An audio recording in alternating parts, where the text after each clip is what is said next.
Our next speaker is from a venture capital firm called Pollen. They are talking about the funding gap. Is Martin here? Yeah. Back. Wonderful.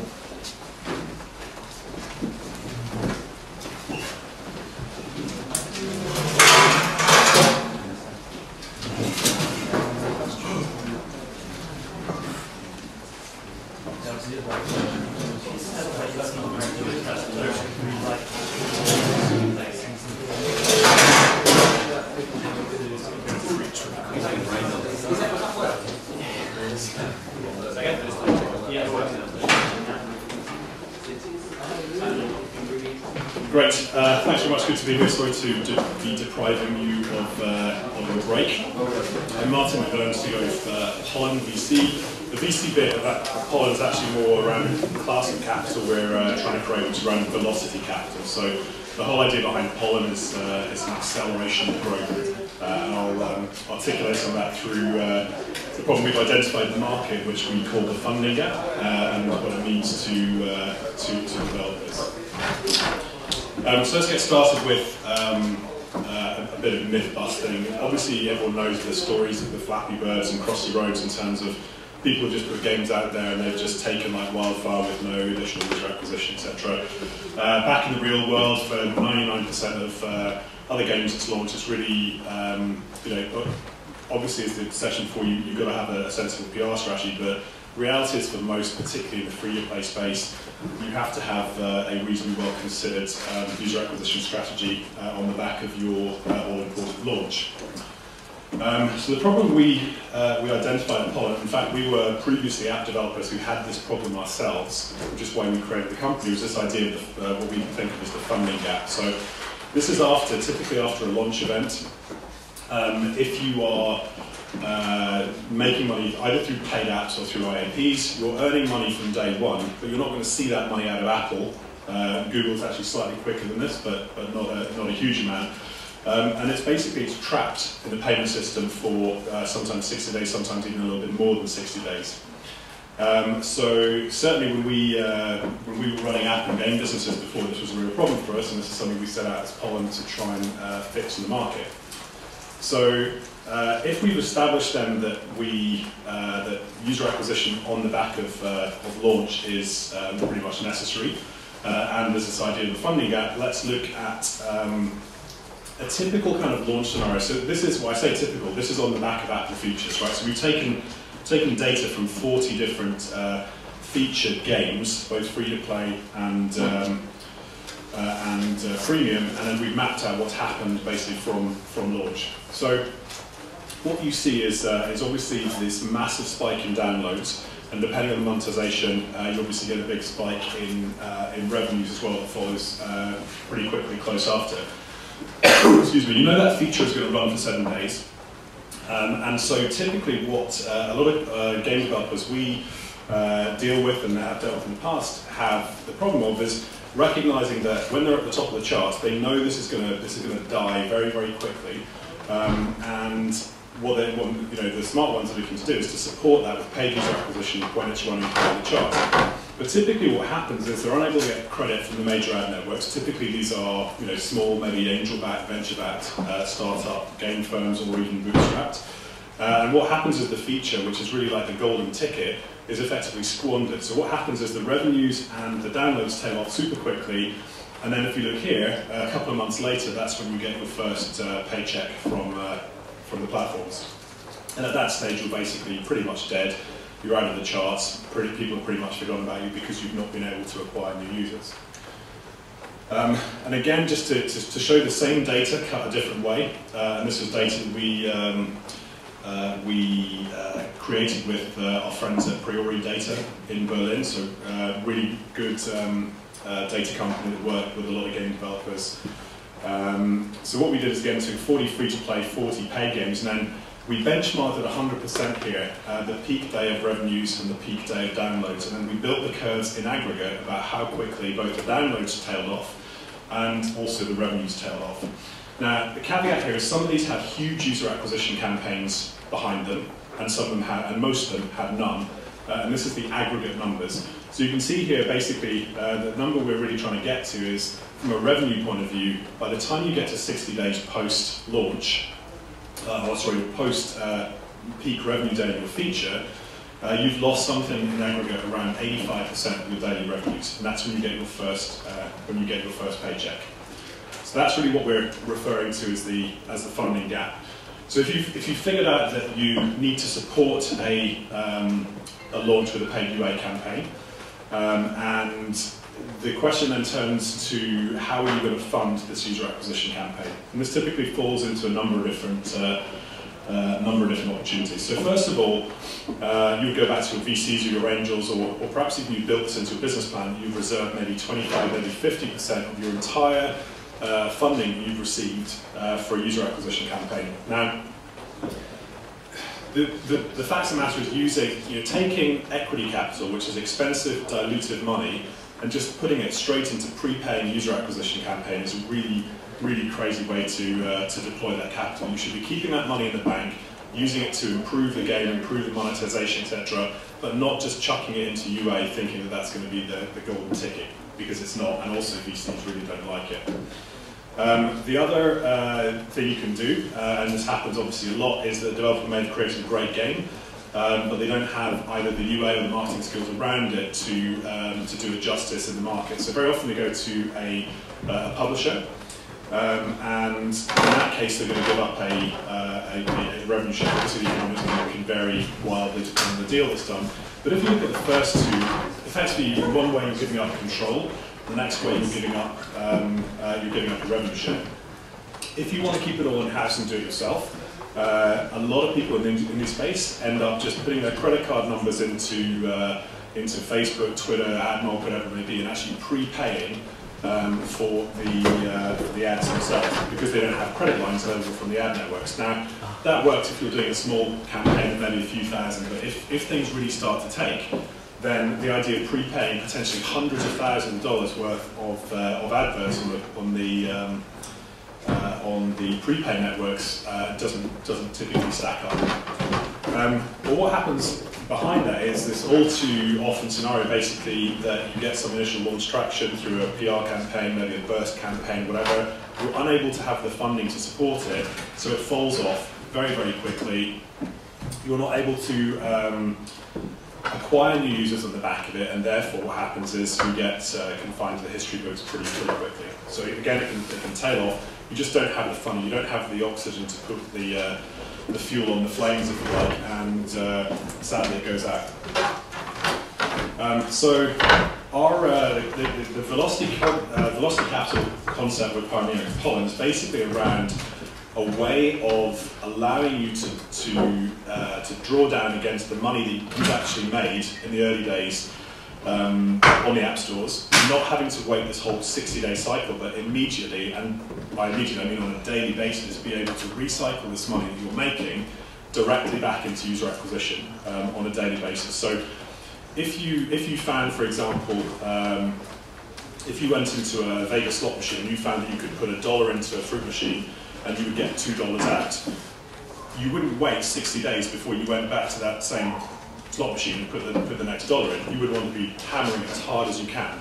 So that's really the analogy. If you find that you can acquire users profitably, then you want to be doing as much of it as you can, as quickly as you can. So the whole idea behind velocity capital is allowing you to take, is to draw down either cash or actually fund the ad network directly with the money that you've made on a daily basis, so that if you're doing well and you're getting some initial traction, you've got plenty of oxygen, plenty of fuel to really double down. So if we go back to the same graph, the typical launch scenario, really what we're advocating here is that if you're getting that kind of launch traction, you're getting good revenues and downloads, you obviously don't want to wait to here until you've had your paycheck before you start reinvesting into paid user acquisition. You want to be doing it and doubling down right when you're at the top of the chart. So let's say here you're making $5,000 a day in revenue, and you just want to take all of that money and recycle it into, say Facebook and Tapjoy ads, because that's what happens to be working for you. Then that's what we're advocating. Take that money, double it down. Now, if you're able to do that, then the idea here is that you can lower your effective cost per install by blending all of the organic installs you're getting by virtue of the fact you're in the charts and just supporting it, doing top-ups with paid user acquisition. If you wait till you're back down number 200 in the charts, it's very, very expensive to try and get back up the charts. But if you're supporting it when you're riding high in the charts because of the feature, burst campaign, etc., it's going to be a lot less expensive. So the whole idea, again, what we're trying to advocate and articulate in the market is if you do this when you're getting some off the back of some initial traction, your install costs are going to be a hell of a lot lower. You can acquire a lot more users, and your game is going to be more successful. That said, there are two patronisingly obvious things that sadly a lot of developers don't figure out before they get to the stage of launching and looking at paid user acquisition campaigns. So first of all is around monetization. And we really advocate this cycle of testing and refining the game in some kind of soft launch before you've figured out what your LTV is going to be. What an average customer is actually going to pay you over a period of time. Now, there's lots of help, there's lots of models, lots of calculators and so on how to do that. It's very, very important to get the concept of LTV estimation right. Then you've got obviously your acquisition costs, and again, this is about testing lots of different creative, testing lots of different types of ads on all sorts of different networks, territories, etc., to estimate with a reasonable degree of certainty what your acquisition costs are going to be. So this is super important to get right, and we often advocate don't just think about a soft launch for a 2 or 3 week period. Very often it's 2 or 3 months, looking at the data for absolutely everything before you're going to hit the button on a launch. If you can get these two, and very often there'll be a lot of tinkering and refining, then you can work out a formula where with a pretty high degree of certainty that you're going to be able to successfully acquire users for your game, which is going to be a great start to it when you are launching. So in terms of distilling it down, we've seen hundreds of developers over the last year or so since we founded the company, and trying to distill that down into a few steps to success. So from a soft launch point of view, soft launch is so important. Typically done the usual Canada, Australia, New Zealand, Philippines, and other interesting territories do. Do a small scale campaign, acquire a number of users. You hear varying estimates, whether it's 1,000 users, 5,000 users, whatever. And you will know when you've got a statistically significant sample set for your game. And then just pour over all the key metrics. So make sure you're using good software so you can track all the different events and so on, and try and be as scientific as you can. So LTVs, what your retention rates are, start to estimate your the revenue you're going to make it, extrapolate for daily active users, etc. And once you feel like you've got a really good handle on that, then you look at the acquisition networks. So, and again, obviously there are hundreds of different ad networks out there. Everyone's going to promise you different things. Our advice would be to trial at least five or six different networks.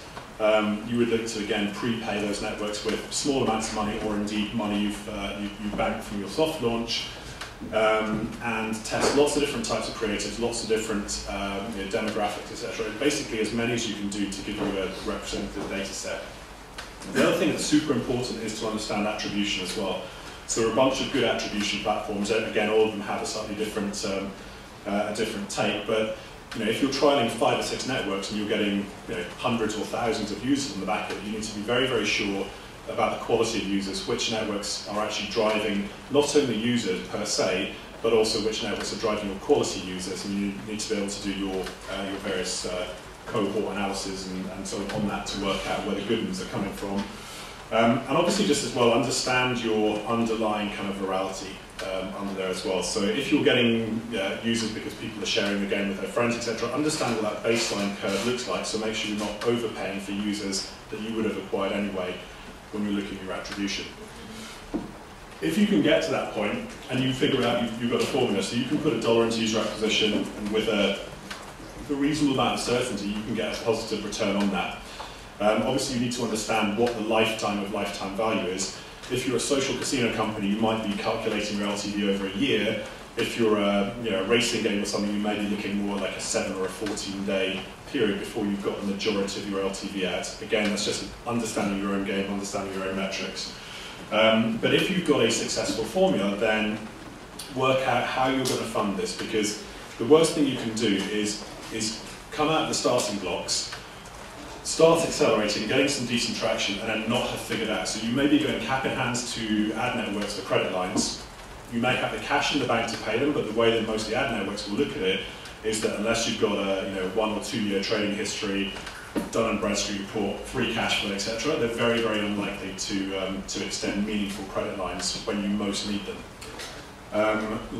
If it's a case of, again, if you go back to your VCs and say, hey, we're crushing in the charts, we're number 5, we need another $500,000 to put into user acquisition, the chances of getting that done and getting it done on favourable terms for you are almost zero within the time frame that you actually need it.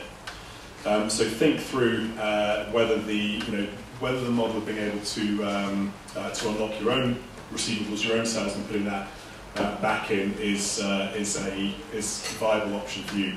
And if you get it, and if you have, and I'm not saying it's easy, formulate, but if you have your numbers in line, and if you have the ability to acquire users profitably, then you really want to hit down and double down as much as you can when you're riding high. And we've seen it so many times. We see this dramatic drop-off. It happens every week post features, every week post burst campaigns.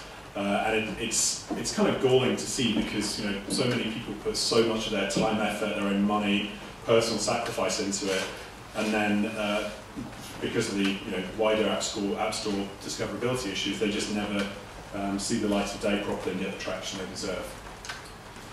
So the end game here is, if you meet these sort of criteria, and the bar is high for sure, but if your game can fund its own user acquisition, then that's a great place to be, because you can generate all of your own UA on the back of it, and you can move that as fast as you can, as fast as your LTVs will actually allow you to do. You can grow very, very aggressively. You don't need to go to a publisher if you're able to self-publish and you understand user acquisition, where you're giving up revenue share. You don't need to give up the control by chasing venture capital down, which is going to put your company on a very, very different path. So if you can achieve that nirvana of your game funding its own UA, then you have a great opportunity to be successful. So a couple of key takeaways. We really advocate really, really strongly spending time testing, developing, understanding all the metrics you're going to get from your game. If you find that you cannot acquire users profitably, if you put $1 into user acquisition, they're going to pay you 50 cents out in LTV. The sad reality is no amount of venture capital or zeitgeist EPR is going to enable you to scale that business and actually make money from it. So we would advocate go back and work out some of the core metrics around retention, around acquisition, etc. And only then, if your goal is to make money, which is obviously a caveat here, but if the goal is to make money, then don't launch it until you know that you can start to acquire users profitably and scale up. And the other thing is, again, and partly this is just the way we see the world from having created Pollen, but the idea of launching without enough gas in the tank, that if you are successful, that you are unable to ride on that success wave and acquire a load more users. So many times, and actually we've got some very well-known games VCs who've put money into our business, because typically what happens, they go back to, successful companies will very often go back to VCs, try and raise additional money for user acquisition. The deals can't get done quickly enough. It's a very, very inefficient use of venture capital, and even if they're able to do it, there was a better way to do it. Traditional VCs would much prefer you to keep your equity money in the bank and use that for hiring people, building your next game, etc., rather than just taking and chucking into user acquisition. So these are the two key takeaways I'd like to leave you with. Not sure if we've got time for any questions. Have we done maybe one or two?